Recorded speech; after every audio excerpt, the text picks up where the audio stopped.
Hello students, class 12th biology.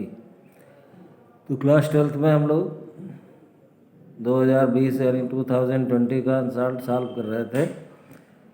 तो कल आपने क्वेश्चन नंबर 3 तक देख लिया था। आगे क्वेश्चन नंबर 4 में जो क्वेश्चन दिए गए हैं उनको देखिए।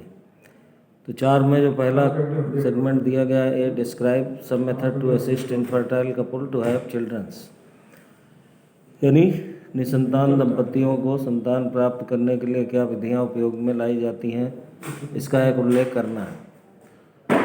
तो मानव जनन वाले चैप्टर में जो ह्यूमन रिप्रोडक्शन वाला चैप्टर था उसमें आपको हमने असिस्टेड रिप्रोडक्टिव टेक्नोलॉजी दी थी।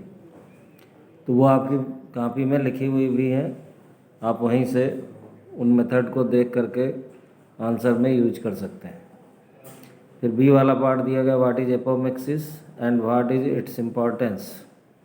तो एपोमिक्सिस आपके फर्स्ट चैप्टर में जो फ्लावर वाला चैप्टर था उसी में बाद में दिया गया। एपोमिक्सिस जिसको असंग जनन कहते हैं, जिसमें बिना किसी निषेचन के ही बीज का निर्माण होता है। तो उसकी प्रक्रिया आपको बतानी है कि वो क्या है और उसकी जो इम्पॉर्टेंस है वो साथ में लिख देंगे। इसके बाद सी वाला क्वेश्चन दिया गया है, differentiate between active and passive immunity.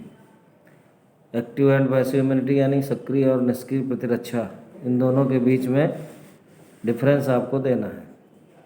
तो इसके लिए या तो आप टेबल बनाकर अलग अलग पॉइंट के रूप में उनका डिफरेंस दे सकते हैं, और या फिर एक्टिव और पैसिव इम्यूनिटी को अलग अलग हेडिंग डाल करके सक्रिय प्रतिरक्षा क्या है इसको आप अलग बता दें, निष्क्रिय क्या है इसको आप अलग बता दें। तो इन दोनों तरीक़ों से आप अपना आंसर इसमें दे सकते हैं।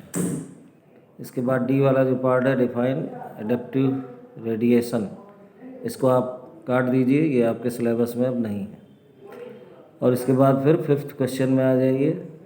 5th क्वेश्चन में जो पहला पार्ट दिया गया है, define the following term and give one example of each, यानी जो नीचे दिए गए शब्द हैं उनके बारे में आपको एक्सप्लेन करना है और उदाहरण देना है।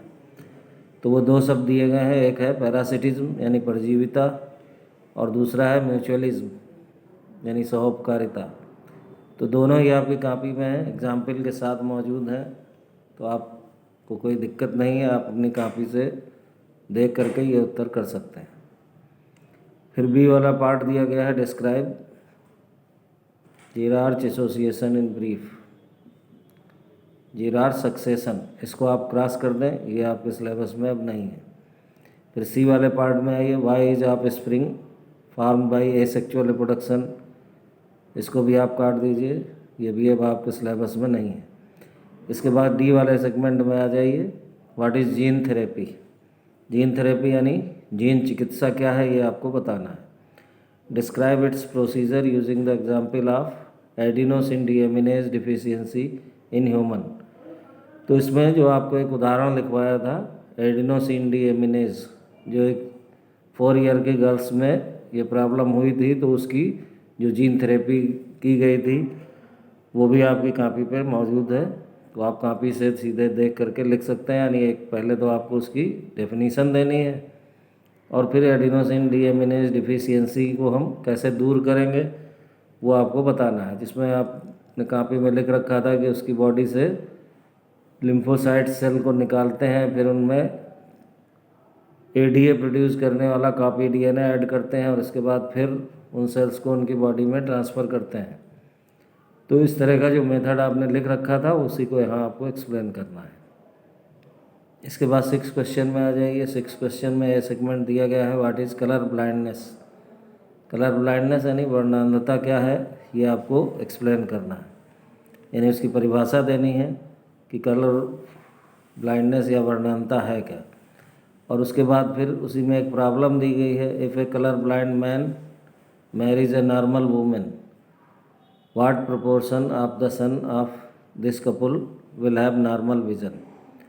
तो आपको इसके लिए क्रॉस बनाना होगा, एक तरफ आप कलर ब्लाइंड मैन यानी वर्णांध पुरुष लिखेंगे, दूसरी तरफ नॉर्मल वूमेन यानी सामान्य स्त्री, और फिर उन दोनों का जो गुणसूत्र है उनको रख करके आप उस क्रॉस को बना लेंगे।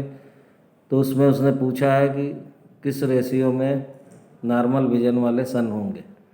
तो आपको इस चीज़ को ध्यान रखना है, केवल सन के बारे में जानकारी उत्तर में अलग से लिखकर बतानी है कि उसमें सामान्य दृष्टि वाले कितने हैं।